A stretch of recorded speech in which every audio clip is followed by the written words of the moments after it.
계양 효성 도시개발지역 내 주민들과 업체 간 갈등이 지속되고 있는 가운데 최근 인천시가 효성 도시개발지역 강제 집행을 중지했습니다. 올해에는 태풍들이 한반도를 대부분 비켜가면서 직접적인 영향권에 드는 일이 적었습니다.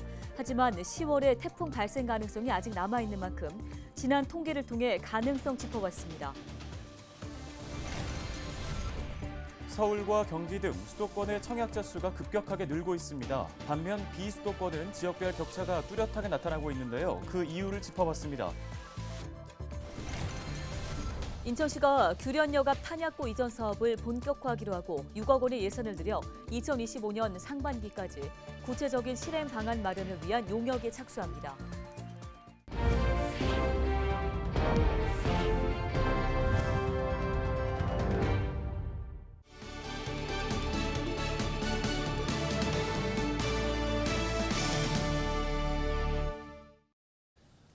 여러분 안녕하십니까? 헬로티비 뉴스입니다. 첫 소식입니다. 계양 효성 도시개발 지역 내 주민들과 업체 간 갈등이 지속되고 있는 가운데 새로운 국면을 맞았습니다. 네, 최근에 인천시가 효성 도시개발 지역 강제 집행을 중지한 건데요. 자세한 소식을 송효창 기자가 취재했습니다. 대규모 개발 사업으로 잡음이 끊이지 않았던 계양 효성구역 도시개발. 최근 법원과 인천시 행정심판위원회가 잇따라 원주민 손을 들어줬습니다. 인천시는 지난 8월 28일 인천시 행정심판위원회에서 주민 26명이 청구한 수용재결 신청 청구 이행이 시행자의 법률상 의무라고 재결됨에 따라 시행자가 토지보상법에서 정한 절차를 누락한 것으로 확인되었고, 이는 사업 실시 계획인가 조건인 다른 개별법에 의한 절차 별도 이행 위반에 해당하므로 절차 이행 확보를 위해 철거 공사를 중지하도록 행정처분한다고 밝혔습니다. 앞서 지난 8월 17일 진행된 이주대책 대상자 제외 처분 취소 행정소송에서 법원은 원고 주민 19명을 이주대책 대상자에 포함하라고 판결했습니다. 말 그대로 현재 진행 중인 철거를 멈추고 이주대책을 마련하라는 것입니다. 그동안 인천시는 중앙토지수용위원회 이의제결 및 수용재결 취소 행정소송 등에서 수용재결 등 보상 관련 절차와 사업인가 조건 위반 사항이 없다는 판결이 나오면서 행정처분을 하지 않았습니다. 하지만 최근 법원에서 진행된 행정소송에서 이주대책 대상자에 해당한다는 판결이 나왔고, 행정심판위원회 역시 철거 중지 처분하면서 결국 인천시가 나선 것입니다. 현재 시행자인 JK 도시개발 측에서 항소해 소송이 진행 중입니다. 인천시는 최종 판결 후 행정처분 대상 여부를 검토해 조치할 예정입니다. 숙제도 남았습니다. 판결 전까지 이미 철거가 진행된 주민들은 사라진 집 때문에 보상받을 길이 더욱 막막해졌다는 것. 이에 인천시는 손실보상 대상자임에도 대상에서 누락되는 등 억울한 경우가 발생하지 않도록 세심하게 살피겠다고 밝혔습니다. 헬로티비 뉴스 송유창입니다. 다음 소식입니다. 올해는 태풍들이 한반도를 대부분 비껴가면서 직접 영향권에 드는 일이 적었습니다. 지난 8월 태풍 카눈 이후 아직까지 우리나라에 상륙한 태풍은 없는데요. 네, 그런데 10월에 태풍 발생 가능성이 아직 남아 있습니다. 이관성 기자가 지난 통계를 살펴봤습니다. 올해 7월부터 현재까지 발생한 태풍은 모두 10개. 다행히 우리나라에 영향을 준 태풍은 지난 8월 10일 한반도를 남북으로 관통했던 6호 태풍 카눈뿐입니다. 태풍 카눈 이후 7개의 태풍이 발생했지만 대부분 중국과 일본 해상으로 빠져나갔습니다. 지난해에는 7월부터 9월 사이 5개의 태풍이 우리나라에 영향을 미쳤습니다. 7월에는 3개의 태풍이 영향을 미쳤고 8월과 9월에도 각각 1개의 태풍이 우리나라에 직간접적인 영향을 미쳤습니다. 지난해 9월 경남 지역에 상륙했던 11호 태풍 흰남노는 우리나라 상륙 태풍 피해 중 4번째로 큰 피해를 남기기도 했습니다. 사망자만 14명이었고 재산 피해 규모도 1조 7천억 원이 넘었습니다. 올해 10월 이후 우리나라에는 태풍이 또 얼마나 영향을 미칠까? 통계적으로 보면 우리나라에 태풍이 상륙할 가능성은 10월부터 크게 줄어듭니다. 지난 2011년부터 2020년까지 우리나라에 영향을 미친 태풍 발생 수를 보면 7월부터 9월까지 평균 1개 정도였고 10월엔 0.2개였습니다. 하지만 아직 태풍이 발생할 가능성은 여전히 남아 있습니다. 대신 우리나라로 다가올 가능성은 줄어들 것으로 보입니다. 왜냐하면 이미 대륙 쪽에서 선 공기가 우리나라 쪽으로 내려왔거든요. 그래서 생기더라도 필리핀 쪽으로 가거나 아니면 일본 동쪽에서 꺾어지거나 이제 이런 진로를 밟을 것으로 보여서 10월 이후 태풍 걱정이 줄어들지만 기후 변화로 인한 집중호우 가능성은 남아 있습니다. 지난 9월 중순 남부 권역에 가을 장마로는 이례적으로 많은 비가 내렸고 지난해 11월 중순 수도권에도 집중호우와 침수 피해가 발생했던 만큼 종잡을 수 없는 날씨가 이어지고 있기 때문입니다. 이번 추석 연휴와 10월 초반까지는 태풍과 비 소식이 없을 전망입니다. 한가위 보름달도 전국에서 볼 수 있을 것으로 보입니다. 헬로우 TV 뉴스 이관서입니다.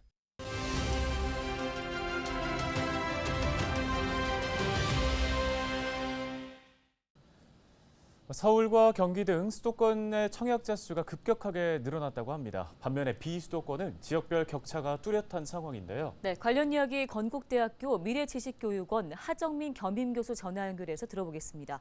자, 교수님 먼저 최근 수도권 부동산 시장의 흐름부터 좀 짚어볼까요?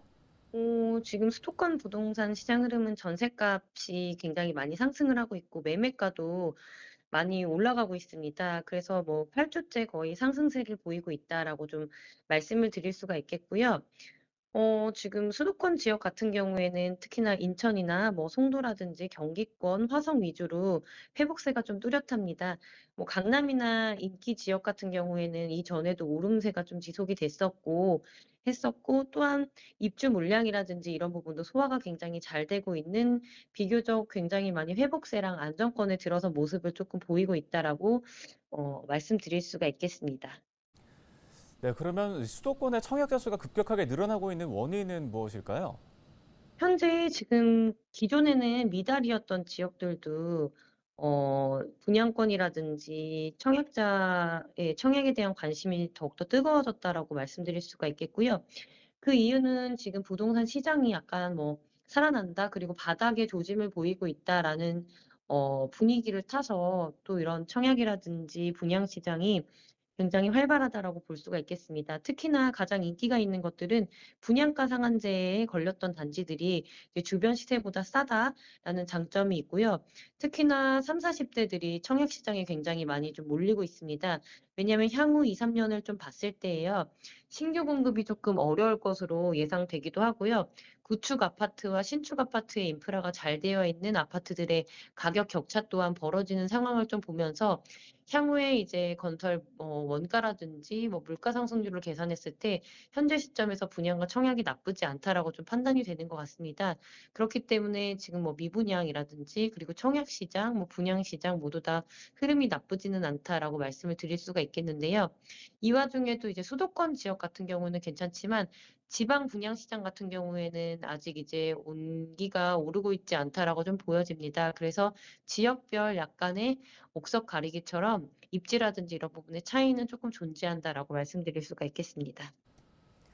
네, 그런가 하면 특히 올해 들어서 인천 부동산 시장에서 미분양 물량이 빠르게 소진되고 있다고 들었습니다. 이처럼 인천 신축 아파트가 주목받는 이유가 있을까요?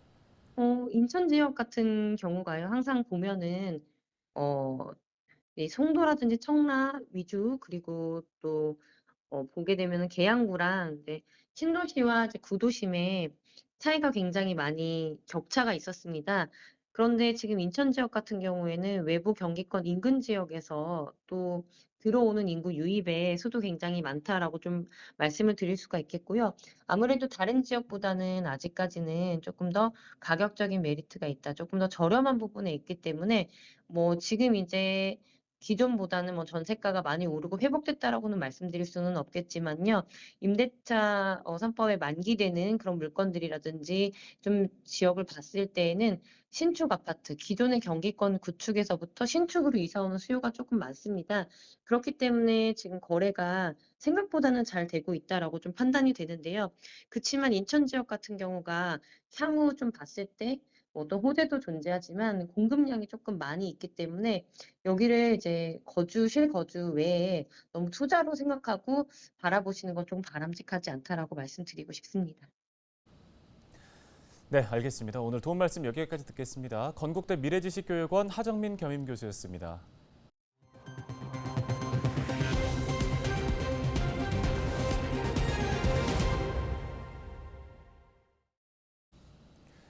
인천시가 규련역 앞 탄약고 이전 사업을 본격화합니다. 시는 규련역 앞 탄약고 이전의 구체적인 실행 방안 마련을 위해 6억 원의 예산을 들여 오는 10월 초 용역에 착수한다고 밝혔습니다. 용역은 2025년 상반기까지 진행되며 후보지 발굴은 물론 대체 시설 지하형 탄약고 계획 수립과 종전 부지의 역세권 개발, 기본 구상 사업 타당성 등을 검토할 예정입니다.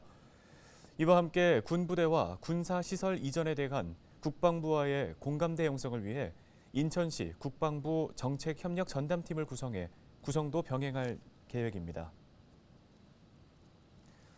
살인 전과가 있는 남성이 전 여자친구를 스토킹하다가 경찰에 또다시 붙잡혔습니다. 부천 원미경찰서는 26일 스토킹 범죄의 처벌 등에 관한 법률 위반 혐의로 40대 A씨를 현행범으로 체포했다고 밝혔습니다.